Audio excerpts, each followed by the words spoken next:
Hello friends, welcome again on our YouTube channel Brave Home Tutor. Guys, chapter number 9 में हम exercise 9.1 का first question कर रहे हैं। फर्स्ट क्वेश्चन बोल रहा है अ circus artist is climbing a 20-meter long rope which is tightly stretched and tied from the top of a vertical pole to the ground. अब हम थोड़ा थोड़ा क्वेश्चन पढ़ेंगे और थोड़ा थोड़ा क्वेश्चन के अकॉर्डिंग मैं यहाँ डायग्राम जो भी इसका जो स्ट्रक्चर बनेगा वो बनाऊंगा और आप उसको समझने की कोशिश करना। गाइस, अगर इसके पहले का आपने क्वेश्चंस जो वीडियो लेक्चर्स हैं वो नहीं देखे हैं और आप चैप्टर 8 देखना चाहते हैं तो आप लिंक डिस्क्रिप्शन में दे के रखी हुई है, आप वो चैप्टर भी देख सकते हैं। और मैंने इसका इंट्रोडक्शन पार्ट भी निकाला था चैप्टर नंबर 9 का, जिसमें आपको बेसिक टर्मिनोलॉजीज जो हैं, इसमें एंगल ऑफ एलिवेशन क्या होता है, एंगल ऑफ डिप्रेशन क्या होता है, ये सभी उसमें बताया गया है। जो भी फॉर्मूले इसमें यूज में आने वाले हैं वो सब बता दिया है। चलिए देखते हैं। अ circus artist is climbing a 20-meter long rope. Circus artist चढ़ रहा है 20-meter लॉन्ग रोप पर। अब वो रोप ऐसी भी हो सकती है, अब वो हो सकता है। अब हमें ये अब इतना पढ़ने के बाद समझ में नहीं आ रहा है कि वो सीधी रोप है या आड़ी है, कहीं क्या है। तो अब आगे पढ़ते हैं। Which is slightly stretched and tied from the top of a vertical pole to the ground. मतलब एक वर्टिकल पोल है, वर्टिकल पोल मतलब बिल्कुल स्ट्रेट सीधा, वर्टिकल मतलब खड़ा, पोल से ग्राउंड तक बंधी हुई है। ये 20 मीटर लॉन्ग रोप बोल रहा है, जो कि वर्टिकल टावर से ग्राउंड तक हॉरिजॉन्टली ऐसी बंधी हुई है। अब stage and find the height of the pole if the angle made by the pole with the ground level is 30 degree. अब हमको इसकी पोल की जो है हमें हाइट फाइंड करना है, तो इसको हम ए मान लेते हैं, इसको बी मान लेते हैं और इसको सी मान लेते हैं। अब एक और चीज ये बोल रहा है कि ऐसा ये जब ऐसी स्ट्रेच हुई है कि यहाँ पर जो एंगल बना रही है ग्राउंड के साथ वो बना रही है 30 डिग्री, और हमें ए बी फाइंड करना है। यहाँ पर हमको ए बी फाइंड करना है। चलिए अब देखते हैं क्या करेंगे हम इसमें। अब मैंने आपको पहले वाले इसके जो वीडियो लेक्चर था उसमें मैंने समझाया था कि जब भी हम जिस एंगल की बात करते हैं वो एंगल जिस जिस एंगल की बात करते हैं उस एंगल से हमेशा कनेक्टेड बेस होता है, और 90 के सामने वाला, ये 90 डिग्री है, 90 के सामने वाला हाइपोटेनियस होता है, और जो बचा हुआ है उस उन दोनों में से बेस और हाइपोटेनियस होने के बाद वो होता है हमारा परपेंडिकुलर। तो चलिए अब वापस देखते हैं। इसमें क्या करना पड़ेगा, हमें हाइपोटेनियस की वैल्यू दे के रखी है, एच दे के रखा हुआ है 20। अब हमें चाहिए कि हम ए बी निकालें। ए बी निकालने के लिए हमें कौन सा फॉर्मूला यूज में आएगा कि साइन का लगाएं, कॉस का लगाएं, टेन का लगाएं, पता कैसे चलेगा। तो देखिए, पंडित बद्री प्रसाद हर हर बोले, P B P H H B, ये फॉर्मूला हमने देखा है। अब इस फॉर्मूले में ये देखिए कि किसमें हाइपोटेनियस है और किसमें परपेंडिकुलर, क्योंकि हाइपोटेनियस की वैल्यू है हमारे पास और परपेंडिकुलर और किसमें आ रहा है। तो एक तो आ रहा है साइन के फॉर्म में, साइन के फॉर्मूले में, बाकी टेन में ऐसा नहीं आएगा। साइन कॉस और टेन, ये पूरा कॉस का होता है, ये टेन का होता है। तो साइन के फॉर्मूले में पी अपॉन एच आ रहा है, तो हम यहाँ पर लिख देंगे in triangle A B C, या फिर in right angle triangle A B C, ये भी लिख सकते हैं राइट एंगल ट्रायंगल, क्योंकि ये 90 डिग्री का एंगल बना रहा है इसलिए राइट एंगल ट्रायंगल होगा। Sine sine 30 degree is equal to, direct मैंने वैल्यू रख दी क्योंकि sine equal to P upon H होता है, is equal to perpendicular, perpendicular यहाँ पर है A B and hypotenuse, hypotenuse here is A C है, इसी की जगह पे हम डायरेक्ट 20 रख रहे हैं। चलिए साइन 30 की वैल्यू क्या होती है, साइन 30 की वैल्यू होती है 1/2। जो अगर आपको टेबल बनाना नहीं आती है तो आप वो टेबल का भी वीडियो देख सकते हैं, और अगर आपको याद है तो ये तो बहुत अच्छी बात है। तो साइन 30 की वैल्यू है 1/2 is equal to A B upon 20। 20 इधर चला जाएगा, डिवाइड में है तो इधर मल्टीप्लाई में हो जाएगा 1 के, तो इधर डिवाइड में आ जाएगा 2 के। 2 1 2, 2 1 2, 0 का 0। तो ए बी की जो वैल्यू है वो हमारे पास आई 10। तो ये जो ए बी है ये हमारे पास है 10 और हमें इसकी फाइंड करनी थी, इसकी हाइट फाइंड करनी थी। अब एक चीज़ और इसमें ध्यान रखना है, जिसकी माइनस मार्किंग आप सभी बोर्ड देने वाले हैं, तो हो सकता है कि इसमें आपके मार्क्स यूनिट में कट हो जाए, तो यूनिट का हमेशा ध्यान रखें। अगर यहाँ पर मीटर में 20 मीटर दे के रखा है तो यहाँ पर भी मीटर लगाना ज़रूरी है। तो ये आपका आंसर और लास्ट में आप आंसर लिख सकते हैं। चलिए अब देखते हैं। सो द, यहाँ लिख ही देता हूँ मैं, so the height of vertical pole is 10 metre. यहाँ पर क्वेश्चन फिनिश हो गया। अब सॉल्यूशन 2, क्वेश्चन नंबर 2 देखते हैं। क्वेश्चन नंबर 2 में आप में से ज़्यादातर लोगों को डाउट होगा, तो यही डाउट को हम क्लियर करते हैं कि आखिर ये क्वेश्चन होगा कैसे। क्वेश्चन है, a tree breaks due to storm and the broken parts bend so that the top of the tree touches the ground, marking an angle 30 degree with it. A tree breaks due to storm. मान लो, मैं यहाँ पर थोड़ा creative way में समझा देता हूँ आपको, तो आपको ज़्यादा अच्छे से समझ में आएगा। तो यहाँ हमने मान लीजिए एक ट्री है, एक ट्री है, ये हमने ट्री बना दिया, ट्री है। ड्यू टू स्टॉर्म, स्टॉर्म मतलब बहुत तूफान वगैरह आया, तो इसके कारण क्या हुआ, ये ट्रे बैंड हो गया।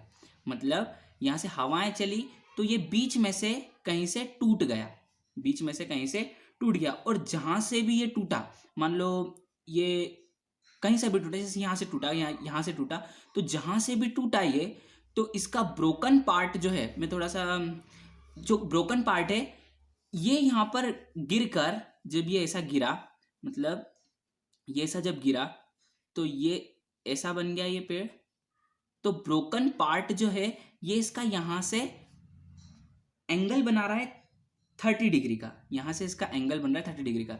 ये तो इतना दे के रखा हुआ है, तो इतनी डिस्टेंस भी आपको दे के रखी हुई है, इतनी डिस्टेंस आपको दे के रखी है 8 मीटर, 8 मीटर दे के रखी है। The distance between the foot of the tree point where the top touches the ground is 8 metre. मतलब आप एग्जाम में कैसे बनाएंगे इसको, देखिए एग्जाम में जैसे मान लीजिए ये पूरा हमने ट्री बनाया, ये पूरा ट्री है, इसमें से यहाँ से ये ब्रेक हो गया ए बी सी, और यहाँ से ये जब ब्रेक हुआ तो ये ब्रेक होके ये पूरा टूट के ऐसा हो गया, इधर साइड आ गया, तो ये हो गया यहाँ पर हमारा सी। और यहाँ से ये जो बन रहा है ये बन रहा है 30 डिग्री का एंगल, और यहाँ पर ये ओवर। अब देखिए 30 डिग्री का ये एंगल बना रहा है इसके फुट से, ग्राउंड पे बना रहा है उसके फुट से बना रहा है, इसलिए हम यहाँ पर फुट से बना रहा था, 30 डिग्री हो गया। और इतनी डिस्टेंस कितनी दे के रखी है उसके फुट से, ट्री के फुट से 8 मीटर दे के रखिए। चलिए क्वेश्चन में बोल रहा है find the height of the tree, हमको ट्री की हाइट फाइंड करना है। ट्री की हाइट फाइंड करना है मतलब हमें सिर्फ इतना ही फाइंड नहीं करना है, हमें ये फाइंड करना है और साथ में ये भी फाइंड करना है, A B plus B C, तभी तो पूरा ए सी आएगा, ये टोटल हाइट है। तो टोटल हाइट अब हम यहाँ पे लिख देते हैं total HEIGST, total height AC। अब AC कैसे बनेगा, AB प्लस BC ऐसे बनेगा। अब देखिए, अब क्वेश्चन, मेन क्वेश्चन अब स्टार्ट होता है। इन ट्रायंगल ABC यहाँ पर D को ले लेते हैं इसको, क्योंकि सेम नाम नहीं रख सकते, BCD ABCD, तो एंगल इन ट्रायंगल BCD में ऐसा कौन सा फॉर्मूला इसमें लगाएं कि इसमें जिसमें परपेंडिकुलर भी आए और बेस भी आए। तो फिर से आप देखना, पंडित बद्री प्रसाद हर हर बोले। अब इसमें परपेंडिकुलर और बेस 10 के फॉर्मूले में आ रहा है, तो हमने लिखा यहाँ पर 10 30 degree is equal to perpendicular BC होगा और बेस होगा CD। अब 1030 की वैल्यू होती है 1/√3 BC एज इट इज, और CD कितना होगा 8। 8 मीटर। अब 8 इधर चले जाएगा तो ये 8 √3 के डिवाइड में आ जाएगा और ये हमारे पास आ गई BC की वैल्यू। मैंने आपको इसके पहले ये समझाया है कि कभी भी √3 नीचे नहीं रहता है, कभी भी जो √3 रहता है वो नीचे नहीं रहता है। तो यहाँ पर अभी हमें ये पूरा सॉल्यूशन नहीं आया है, इसलिए हम इसको ऐसे ही रहने देंगे। अब हम अब क्या निकालने वाले हैं, इसकी पूरी पूरी हाइट निकालने वाले हैं AC। अभी तो हमारा सिर्फ इतना ही आया है, 8 √3, हमें तो ये पूरा चाहिए।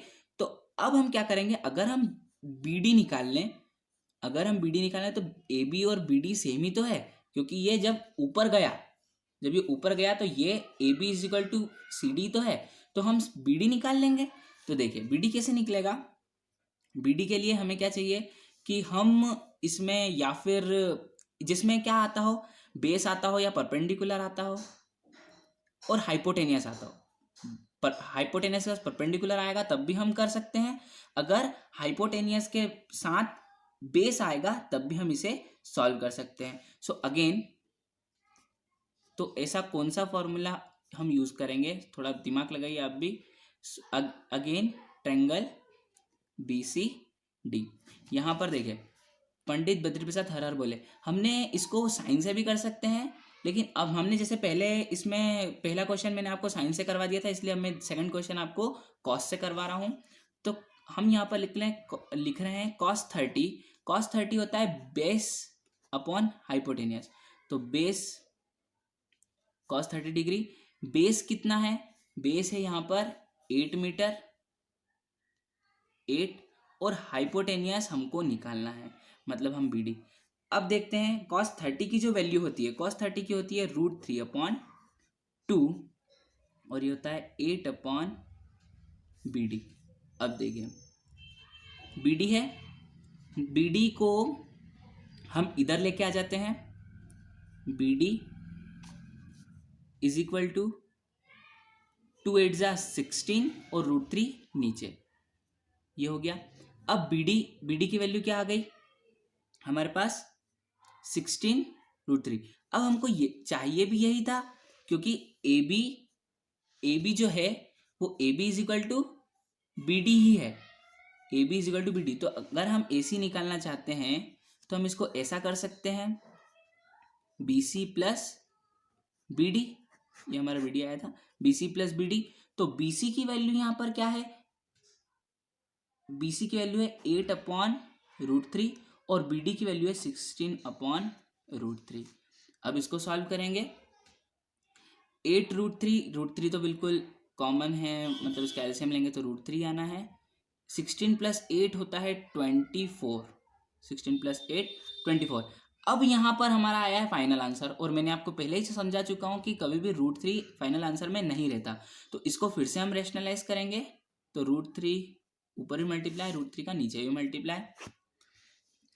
अब 24 √3 एज इट इज, √3 × √3 3 1 जा 3 3 8 जा 24। तो इसका आंसर आया 8 √3, ये हमारा आंसर आ गया। So the total height of the tree is 8 √3 metre, ये आपका आंसर आ गया। ठीक है, अगर अभी भी आपको कुछ प्रॉब्लम है तो आप इसको वीडियो को वापस से रिवाइंड करके देख सकते हैं, और ऐसे ही आप पढ़ते रहिए, प्रैक्टिस करते रहिए। नेक्स्ट वीडियो 9.1 का क्वेश्चन नंबर 3 जल्दी ही मैं निकालूंगा, जब तक आप उसको करने की कोशिश कीजिएगा। Thank you.